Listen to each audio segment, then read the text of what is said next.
Nahl suresi Mekkede nazil bo'lgan. Jami 128 oyat. Nihoyatda shafqatlik va mehribon Allohning ismi bilan boshlayman. Allah'ның fermanı, yani kıyamet çokum kelidi. Onunğa aldirab ketmanglar. Allah ular, yani müşriklarning şerik keltirgan narsalardan paktur ve yüksektir.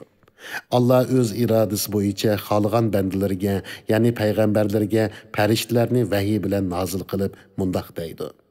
İnsanlarni agahlandırınlar ki, menden başka hiç ilah yoktur. Menden, yani azabımdan korkunlar. Allah asmanlarni va zaminni haq yaratdi. Allah ular, ya'ni mushriklarning sherik keltirgan narsalardan yuksakdir. U insonni obimandan yaratdi. U bo'lsa Allohga oshkora husumat qilg'uchidir. Allah chorva mollarni sizlarning manfaatlanishinglar uchun yaratdi. Ularning jungi va terisi bilan isinisizlar. Ularning nasli, süti, so'ngki va qig'idan foydalansizlar va ularning go'shtlarini yeysizlar. Ularni kashda o'tloqdan qaytirib kelgan va atiganda o'tloqqa ilib chiqqan vaqtinglarda chorva mollar sizlarga zinnat bo'lib xushallik beg'ishlaydi. Ular yuktaqlaringlarni sizlar jafo mushaqqat bilan aron yetib boralaydigan joylarga ko'tarib boradi. Sizlarning parvardigoringlar sizlarga haqiqatan shafqatlikdir va mehribondir. Allah otni, xechirni va eshakni minishinglar uchun va zinnat uchun yaratdi. Allah yana sizlar bilmaydigan narsalarni yaratdi. To'g'ri yo'l ko'rsatishni Allah o'z ustiga olgan. Ba'zi yo'llar agri bo'ladi. Mubodo Allah xolisi edi, sizlarning hammanglarni albatta to'g'ri yo'lga solgan bo'ladi.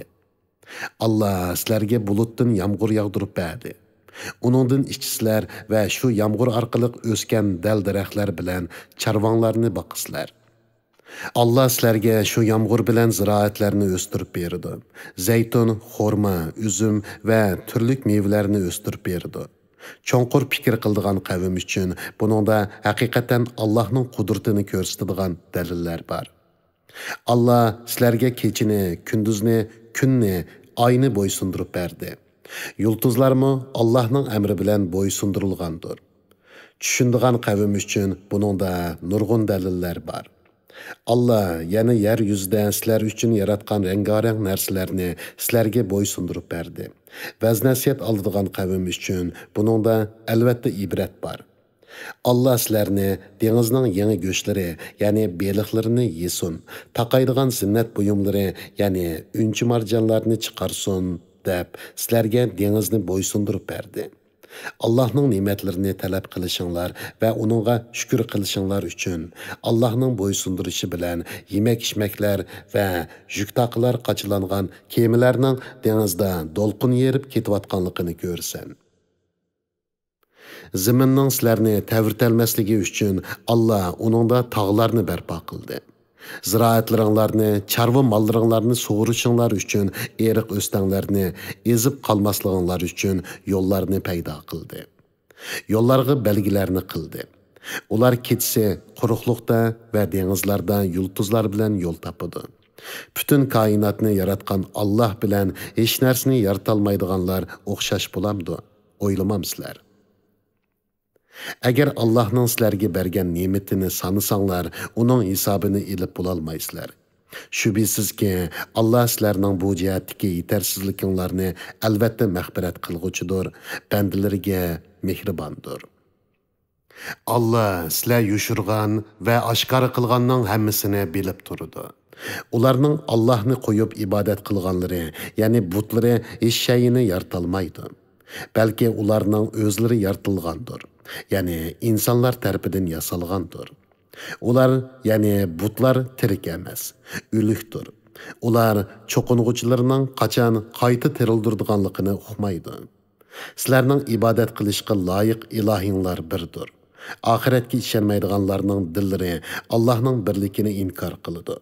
Ular çoğunçılıq qılıb, haqni qubul qilishdən baş tartquchilardır. Allah ularning yushurganlarini va oshkora qilganlarini rostla bilib turadi. Allah takabburlik qilguvchilarni haqiqatan do'st tutmaydi. Ularga, yani müşriklarga, Parvardigoringlar payg'ambarga nimalarni nozil qildi deyilsa, ular masxir qilib, qadimkilarning afsonalarini nozil qildi deyishidi. Ular qiyomat kuni o'zlarining gunohlariga to'liq javobgar bo'lishlari va o'zlari tarafidan bilmasdan ozdirilganlarning bir qism gunohlariga o'zlari javobgar bo'lishlari uchun yuqorqi bo'xton so'zlarni qildi. Ularning javobgar bo'ldig'ini nima degan yomon. Ular, ya'ni Makka kofirlaridan ilgari o'tgan kofirlar o'z payg'ambarlariga yelimikir ishlatib Allohning nurini o'chirmoqchi bo'ldi. Allah ularning yelimikir binosini taltüks gumron qildi. Ularning ustiga bu binoning o'g'sisi o'rilib tushdi. Ularga o'zlari o'ylamagan yerdan azob keldi. Ondan keyin Allah ularni qiyomat kuni rasvo qiladi. Ularga qayib, mening sheriklarim qani, qayerda? Sizlar ular to'g'risida payg'ambarlar bilan munozirlashatdinglar-ku, deydi. İlim berilganlar, ya'ni ularni iymonga da'vat qilgan payg'ambarlar va o'limalar bugun rasvolik va azob haqiqatan kofirlarga tegishlikdir, deydi. Ular kufrini ixtiyor qilib o'zlariga zulm qilgan holatda farishtalar ularning jonlarini oldi.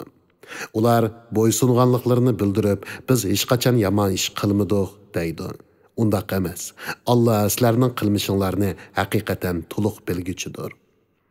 Sizlar ichida mangu qoladigan jahannamning darvozalaridan kiringlar. Cho'ngchilik qilib, Allohga itoat qilishdan bosh tortquchilarning boradigan joyi nima degan yomon. Taqvodorlarga Parvardigoringlar payg'ambarga nimalarni nozil qildi deyilsa, ular yaxshi so'zlarni nozil qildi deyishidi. Yaxshi ish qilguvchilar bu dunyoda mukofotlanadi. Oxirat yurti ular uchun texmi yaxshidir. Taqvodorlarning yurti rostilla nima degan go'zal. Ular ostidan o'stanglar eqib turadigan, doim turadigan jannatlarga kiradi. U yerda ularning ko'ngli xoligan narsalar tepiladi. Allah taqvodorlarni ana shundoq mukofotlaydi. Ular mushriklik va gunohlardan pok bo'lgan sharoitda farishtalar ularni qabzi ruh qiladi. Farishtalar ularga salom sizlarga, qilgan amallaringlarning xosiyatidan jannatga kiringlar, deydi. Kafirlar faqat o'zlarining jinnini elish uchun farishtalarning tushishini yoki Parvardigoringning amrining, ya'ni azobining tushishini kutadi. Ulardan burun o'tgan kafirlarmi ana shundoq qilgan edi. Allah ularga zulm qilgani yo'q, lekin ular o'zlariga o'zlari zulm qildi. Ular qilmishlarining jazosini tortdi. Ularga masxir qilganliklarining jazosi, ya'ni qattiq azobi tushdi. Mushriklar mubada Allah xoligan bo'lsa, biz va bizning ota-bobolarimiz Allohni qo'yib hech narsaga ibodat qilmagan bo'lardik. Allohning hukmisiz hech narsani harom qilmagan bo'lardik, dedi. Ulardan ilgarikilarmi ana shunday qilgan edi. Payg'ambarlarning mas'uliyati faqat ro'shan tabliq qilishdan iborat. Hidoyat qilish bo'lsa Allohning ishidir. Biz haqiqatan har bir ummatga Allohga ibodat qilinglar. Tağutdan, ya'ni shaytonga, butlarga, koinlarga o'xshash har qanday ma'budga ibodat qilishdan jiroq bo'linglar deb payg'ambar abatdiq. Ularning orasida Alloh hidoyat qilganlarimi bor, gumrohlikqa tegishlik bo'lganlarimi bor. Yer yuzida sayr qilib yurib, payg'ambarlarni inkor qilganlarning oqibatining qanday bo'lganligini ko'zdinglar. Sen ularning hidoyat tepishiga yeris bo'lsangmi, Allah gumrohligida qoldirgan kishini hidoyat qilmaydi. Ularni Allohning azobidan qutuldiradigan hech qanday madadkor yo'q. Ular Allah o'likni tirildirmaydi deb qattiq qasam ichishdi. Undaq emas, ya'ni o'likni tirildirdi. Allah va'dasini cho'qim ishga oshirdi. Lekin insonlarning to'lisi Allohning qudratini bilmaydi. Shunlashqa o'lgandan keyin tirilishni inkor qiladi. Allah ular ixtilof qilishgan haq va nohaqni ularga ayirib berish va kofirlarga ularning yolg'onchiliklarini bildirib qo'yish uchun ularni qaytadan tirildirdi. Biz biror shayni vujudga keltirmoqchi bo'lsak, uningga vujudga kel deymizda, u vujudga keladi. Zulümgə uçurğandan keyin Allah yolunda hicret qılğanlarını dünyada çoxum yaxşı joyga o'rinlashtiramiz.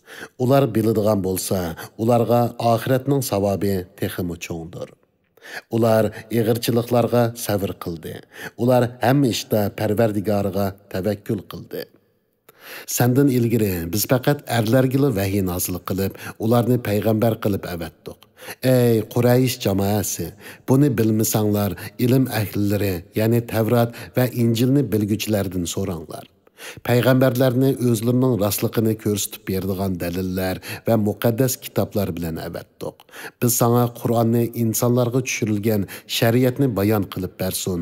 Ular bu Qur'onni tafakkur qilib, uningdan vaznasiyat olsun deb nozil qildik. Hilmikir ishlatib yomon ish qilganlar Allohning o'zlarini yerga yutqizib etishidan yoki o'zlariga o'ylamagan yerdan azob kelishidan qo'rqmamdi. Yoki o'zlarini safar ustidagi chaqlarda jazoga yo'liqtirishidan qo'rqmamdi. Bu chaqda ular qochib qutula olmaydi. Yoki Allohning o'zlarini qadam-muqaddam jazolashdan qo'rqmamdi. Sizlarning Parvardigoringlar albatta marhamatlikdir, mehribondir. Shunga sizlarni aldirab jazolamadi. Ular Allah yaratgan shaylarning soyilari bo'ysungan holda Allohga sajda qilish yuzasidan o'ng so'lga moyil bo'lib turganligini ko'rmadimi? Osmonlardagi va zimindagi hayvonotlar, farishtalar Allohga sajda qiladi. Ular Allohga sajda qilishdan cho'ngchilik qilib bosh tortmaydi. Ular o'z ustidagi Parvardigordan qo'rqadi, o'zlariga buyurilganini qiladi. Allah ikki ilohga ibodat qilmanglar. U faqat birla ilohdir. Mendinla qo'rqinglar dedi. Osmonlardagi va zimindagi hamma narsa Allohning mulkidir. İbadet hamisha Allohga xosdir. Allohdan boshqa biridan qo'rqamsizlar. Sizlar bahriman bo'layotgan ne'matlarning hammasini Alloh bergan. Sizlarga bir ig'irchilik yetsa, Allohga yalvarib duo qilasizlar. Allah sizlardan ig'irchilikni ko'tarvatsa, aranglardan bir bo'lik odam darhol o'z Parvardigoriga sherik keltirdi. Ular o'zlariga bergan beshidagi ig'irchilikni ko'tarayotganligimizdan iborat ne'matimizga noshukrlik qiladi. Sizlar ajilinglar yetkicha dunyodan bahramand bo'linglar. Ishinglarning oqibatini uzoqqa qolmay bilasizlar. Ular biz o'zlariga bergan rizqdan hech narsadan xabarsiz butlarga nasibi qoldirdi. Ey mushriklar, Allohning nomi bilan qasamki, sizlar o'zinglar o'ydirib chiqargan narsanglar uchun cho'qim so'roqqa tortilsizlar. Ular Allohga qizlarni nisbat berdi. Allohning qizi bor deb e'tiqod qiladi. Allah bundoq bo'xtondan pokdir. Ular o'zi arzu qildiganlarini o'zlariga nisbat qiladi. Ularning birasiga xotinning qiz tuqqanlik xo'sh xabari yetkazilsa, chiroyi o'zgarib, g'azabnok bo'lib ketadi. Yetkazilgan yomon xabardan qo'rqib, o'z qavmiga ko'rinmay yoshirinib oladi. Ondan u nomusga chidab qizni saqlab qolamdi yoki uni to'pi ostiga tirik ko'mamdi. Shu vaqtda o'ylandi. Ularning hukmi, ya'ni o'g'illarni o'zlariga nisbat berib, qizlarni Allohga nisbat berishi haqiqatan nima degan qabih. Oxiratga ishonmaydiganlar o'g'ilni yaxshi ko'rib, qizni yomon ko'rish, xotini o'g'il tug'sa xo'shal bo'lib, qiz tug'sa ochig'i kelish, ar nomusdan va kambag'allikdan qo'rqib, qizlarni tirik ko'mishga o'xshash yomon sifatlarga ega. Allah bo'lsa eng oliy xislatlarga ega. Allah g'olibdir, hikmat bilan ish qilg'uchidir. Agar Allah insonlarni ularning zulmi tufaylidan chapsan jazolaydigan bo'lsa, yer yuzida qimirlab turadigan hech bir jon egisi qo'ymagan bo'ladi. Lekin Allah ularni jazolashni muayyan vaqtgacha ta'xir qiladi. Ularning halok bo'lish vaqti kelganda qilchimi kechiktirilmaydi, qilchimi ilgari surilmaydi. Ular o'zlari yomon ko'rdiganni Allohga mansub qiladi. Ular oqibatining yaxshi bo'lganligi bilan jo'yildi. Shubhisizki, ular dozoq azobiga duchor bo'ladi. Ular dozoqda tashlanib qolg'uchilardir. Ey Muhammed, Allah namı bilan qasamki, senden ilgiri o'tgan ummatlarga haqiqatan payg'ambarlarni avatdiq. Shayton ularning, ya'ni ummatlarning amallarini o'zlariga chiroyli ko'rsatdi. Shayton bugun ularning do'stidir. Ular oxiratda qattiq azobga duchor bo'ladi. Ey Muhammed, biz kitobni, ya'ni Qur'onni faqat sening kishilarga ular dinidagi datalash qilishgan narsalarni bayon qilib berishing uchun iymon etadigan qavmga hidoyat va rahmat bo'lsin uchunla nozil qildik. Allah bulutdan yağmur yağdırıp, şunun bilen qağcırap qalğan ziminda türlük ziraatlarını ündürdü. Buningda vaz-nasihat anglaydigan qavm uchun albatta Allohning qudratining cho'ngligini ko'rsatadigan dalillar bor. Chahar-paylarda sizlar uchun haqiqatan bir ibrat bor. Sizlarni chahar-paylarning qornidagi mayoq tezakdan va qondan ayrilib chiqqan pokiz va tamlik sut bilan sug'uramiz. Sizlar uchun yana bundaq ibratmi borki, xormidan, üzümdan, sharoblar va pokiz yemekliklar yasaysizlar. Aqlni ishlatadigan qavm uchun buningda haqiqatan Allohning birligini ko'rsatadigan dalil bor. Parvardigoring asal arsiga ilhom bilan bildirdi. Tog'larga, daraxtlarga va kishilarning asal harlari uchun yasagan uylarga u tuzgin. Ondan keyin turlik mevlar, ya'ni gul chechaklardan yegin. Parvardigoringning yo'llariga itoatmanlik bilan kirgin. Onun, ya'ni asal arisining qozonidan insonlarga shifo bo'ladigan xilma-xil ranglik ichimlik, ya'ni asal chiqadi. Buningda Allohning qudratining cho'ngligini tafakkur qiladigan qavm uchun ibrat bor. Allah sizlarni yaratdi. Ondan ajlinglar putganda sizlarni qabzi ruh qiladi. Aranglarda ömürning yomon, ya'ni eng qiyirliq bosqichiga ulashadiganlarmi bor? Ular hatto bir narsalarni bilgandan keyin hech narsani bilmas bo'lib qoladi. Ya'ni ilgari bildiganlarini unutib, kuch-quvvati tugab, aqli kemayib, kichik bolaga o'xshab qoladi. Allah haqiqatan maxluqotni boshqarishni bilguchidir. O'zi iroda qilgan narsani ishga oshirishga qodirdir. Allah sizlarning ba'zinglarni ba'zinglardan rizqda ustun qildi. Rizqda ustun qilinganlar o'zlarining rizqini barobar bo'lish uchun qo'l ostidagilarga bermaydi. Ular Allohning ne'matini inkor qilishamdi. Allah sizlarning unsi ulpat elishinglar uchun xotininglarni o'z tipinglardan yaratdi. Sizlar uchun ulardan o'g'illarni va navrilarni yaratdi. Sizlarga turli shirin narsalarni rizq qilib berdi. Ular batılga işinib, Allah'ның ne'matiga kufrlik qilamdi. Ular Allah'ni qo'yib, o'zlariga osmonlardan hech qanday rizq tushirib va yerdan hech qanday rizq chiqarib, ya'ni osmondan yomg'ir yog'dirib va yerdan ziroat va daraxtlarni o'stirib berolmaydigan, shunday qilishga qudrati yetmaydigan butlarga cho'qinamdi. Sizlar Allohga misol keltirmanglar. Ya'ni Allohga butlarni o'xshatmanglar. Allohga sherik keltirmanglar. Alloh haqiqatan hamma haqiqatni biladi. Sizlar Allohning buyukligini bilmaysizlar. Allah bundaq bir misol keltirdi. Hech qanday ishni o'z oldiga bir taraf qila olmaydigan bir qo'l biz obdan rizq, ya'ni mol-mulk ato qilgan va uni yushurun yoki oshkori yusunda sadiq qilib turadigan hur erkin odam bilan o'xshashmi? Ya'ni hech narsaga ega bo'lmagan qulga o'xshaydigan butlarni hammaga ega bo'lgan va koinotni xohlagancha tasarruf qiladigan Alloh bilan qandoqmi tanglashtirgili bo'lsin. Cemi hamdu sana Allah'a xosdir. Ular, ya'ni kafirlarning to'lisi hamdu sanoga Allohning loyiq ekanligini, butlarning hamdu sanoga va ibodatga loyiq emasligini uqmaydi. Allah yana mundaq misol keltirdi. Mundaq ishga odam bor bo'lib, ularning biri hech ish qila olmaydigan va egisiga yuk bo'lib qolgan bir gachidirki, egisi bu gachini mayli qayerga avatsin, u hech qanday foyda olib kelolmaydi. Yana biri bo'lsa, o'zi to'g'ri yo'lda mangan va kishilarni haqqoniy bo'lishga buyurgan odamdir. Bu ikki odam o'xshashmi? Ya'ni bu gachchi bilan o'zi to'g'ri yo'lda turib, fasohatlik so'zlaydigan, o'zi Qur'on nuri bilan nurlangan odam bir-biriga o'xshamdi. Aqlliq odamning ularni o'xshash o'rniga qo'ymagandek, but va toshni hammani bilguchi qudratlik Alloh bilan o'xshash o'rniga qo'yg'ili bo'lmaydi. Osmonlardagi va zimindagi g'aybni bilish Allohga xosdir. Qiyomatning qoyim bo'lishi ko'zni yumib ochquchilik yoki uningdanmi tezdir. Alloh haqiqatan hamma narsaga qodirdir. Allah sizlarni ananglarning qornidan hech narsani bilmaydigan holatinglar bilan chiqardi. Allah sizlarga shukr qilsin deb quloq, ko'z va yuraklarni ato qildi. Ular qushlarning havoda uchishga bo'ysundirilganligini ko'rmadimi? Ularni havodan tushib ketishdan faqat Alloh tutib turdi. Buningda iymon aytadigan qavm uchun Allohning birligini ko'rsatadigan nurg'un alomatlar bor.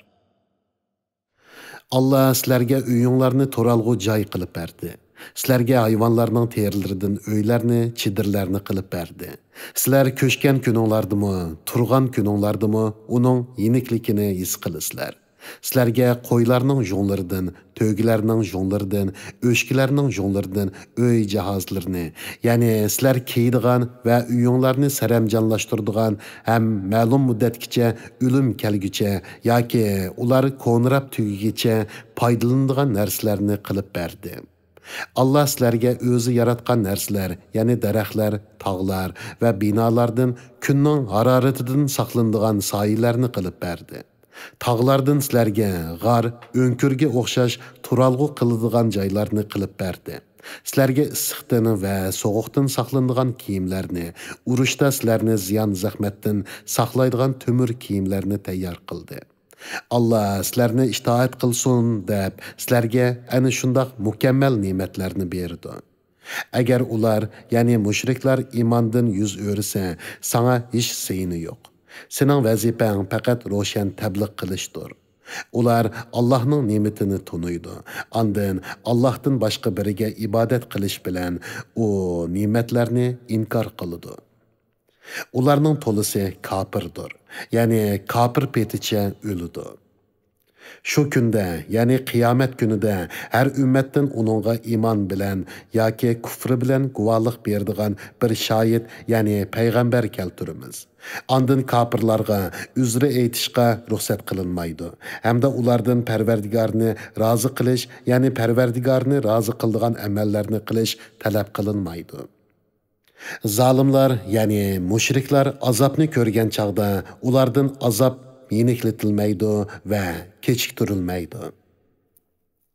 Mushriklar dunyoda cho'qingan butlarni ko'rgan chaqda, ey Parvardigorimiz, bular bo'lsa bizning seni qo'yib ibodat qilgan ma'budlarimizdir, deydi.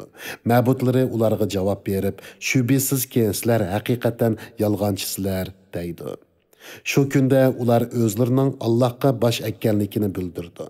Ammo ularning dunyodagi chaqlarda ma'budlar bizga shafaat qiladi degan yolg'on yavdoqlari yo'qqa chiqadi.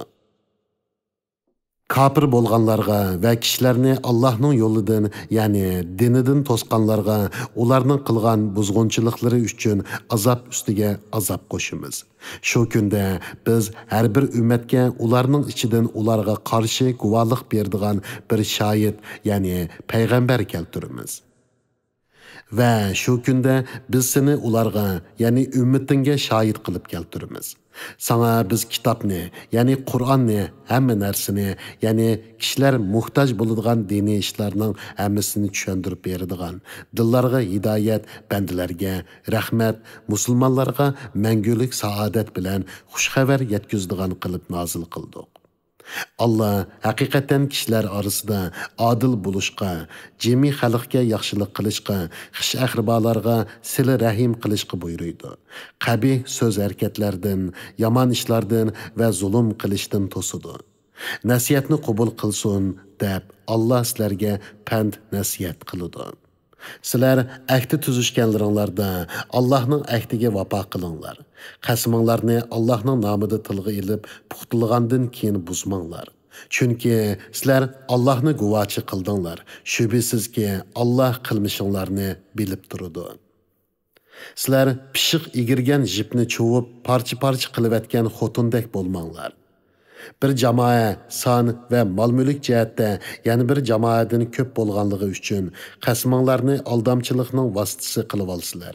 Ya'ni o'zaro yordamlashish ustida bir jamoa bilan ittifoq tuzishgandan keyin soni pul mili ko'proq yana bir jamoani ko'ribla ilgirki jamoa bilan tuzishgan ahdini buzib, keyingi jamoa bilan ahd tuzsizlar.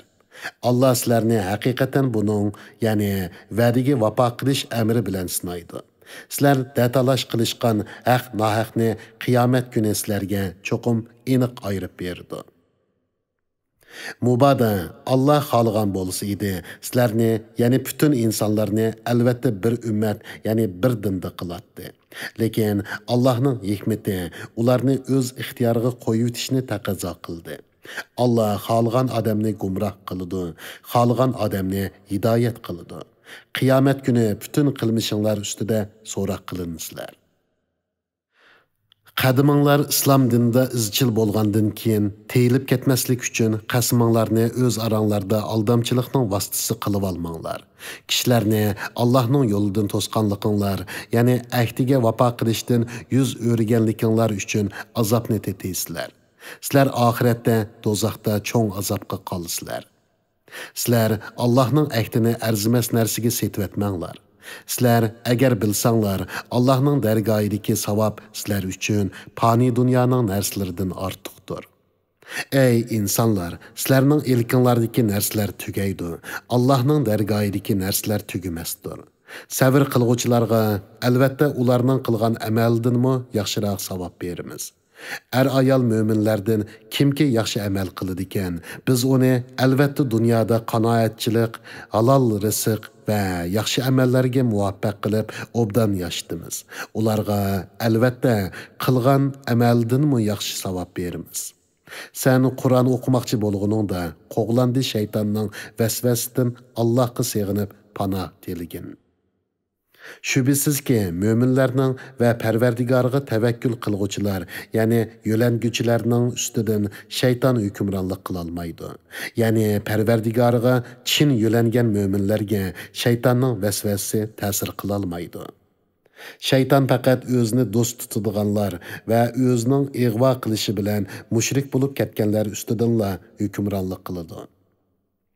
Biz bir ayetni, yani bir ayetning o'rniga almashtirganimizda, ya'ni bir hukmni bekor qilib, uning o'rniga boshqa bir hukmni tushirganimizda, Allah o'zi nozil qilganni, ya'ni shu hukmda bandiga nima manfaat va hikmat borligini o'zi obdan biladi. Ular, ey Muhammad, sen Allohga yolg'on chaplading, deydi. Undaq emas. Ularning to'lisi Allohning hikmatini uqmaydi.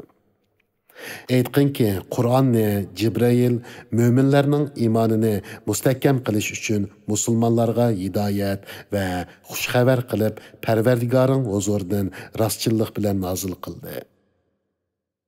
Ular, ya'ni mushriklarning uningga, ya'ni Muhammad alayhissalomga Qur'onni bir inson ta'lim berdi degan so'zni obdan bilamiz. Ular ko'rsatgan odamning tili arab tili emas. Bu Qur'on bo'lsa, ro'shan arab tilidir. Şübhəsizki, Allah'ның oyatlariga, ya'ni Qur'onga ishonmaydiganlarni Allah hidoyat qilmaydi. Ular oxiratda qattiq azobga duchor bo'ladi. Faqat Allah'ның oyatlariga ishonmaydiganlarla Allohga yolg'on chaplaydi. Muhammad alayhissalom yolg'onchi emas, dal ularning o'zlari yolg'onchidir. Kimki Allohga iymon etgandan keyin iymondan yenib olsa, qalbi iymon bilan mustahkam tursimi, majburlash ostida og'zida iymondan yonganligini bildirganlar buningdan mustasno. Kufri bilan ko'ngli azodi bo'lsa, ya'ni ixtiyori yo'sinda murtad bo'lgan bo'lsa, u Allohning g'azabiga duchor bo'ladi va cho'ng azobga qoladi. Bu, ya'ni azob ularning dunyo tirikchiligini oxiratdan ortiq ko'rganliklari va Allohning kofir qavmni hidoyat qilmaydiganligi uchundir.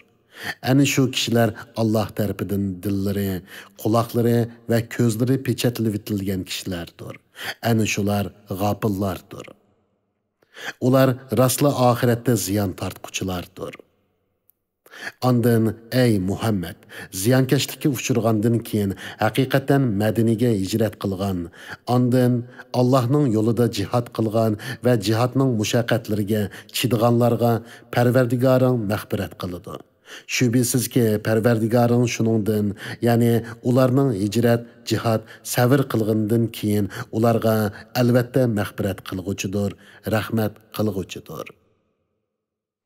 Her adam özü bilen bulup ketadigan, her adamga qilgan amalining mukofoti to'liq berildigan, ularga zulm qilinmaydigan kunni, ya'ni qiyomat kunini eslagin. Allah mundaq bir misolni keltirdi. Bir shahar, ya'ni Makka aholisi bo'lib, aslida tinch xotirjam edi. Uning rizqi taraf-tarafdan keng tasha kelib turadi. Uning aholisi Allohning ne'matlariga kufrlik qildi. Allah ularga qilmishlari tufaylidan ochliqning va qo'rqinchning alamini tetdi. Ularga o'z ichidan bir payg'ambar, ya'ni Muhammad alayhissalom keldi.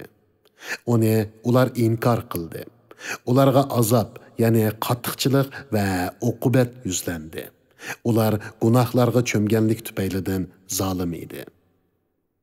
Allah sizlarga rizq qilib bergan halol, shirin yemakliklardan yenglar. Agar Allohga ibodat qiladigan bo'lsanglar, Allohning ne'matiga shukr qilinglar. Allah sizlarga o'zi o'lib qolgan hayvonni, qonni, cho'chqa go'shini, Allohdan g'ayrining nomi aytilib bo'g'izlangan hayvonni yeyishni harom qildi.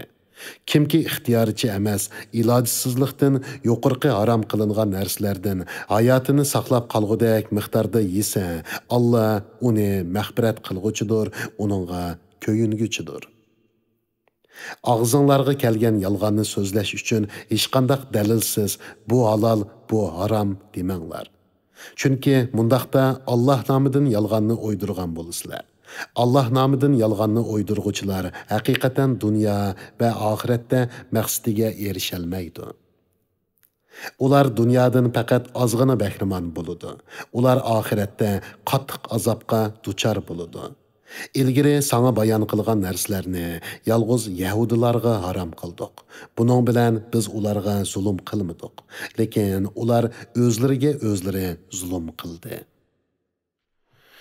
Şübhisizki bilmasdan yomon ishlarni qilgandan keyin tövbe qilgan va amalni tuzatganlarga Parvardigoring albatta mag'firat qilg'uchidir, marhamat qilg'uchidir.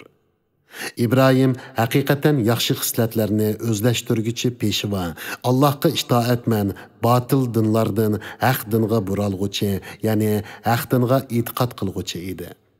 O Allohga sherik keltirguchilardan emas edi. İbrahim Allohning ne'matlariga shukr qilg'uchi edi.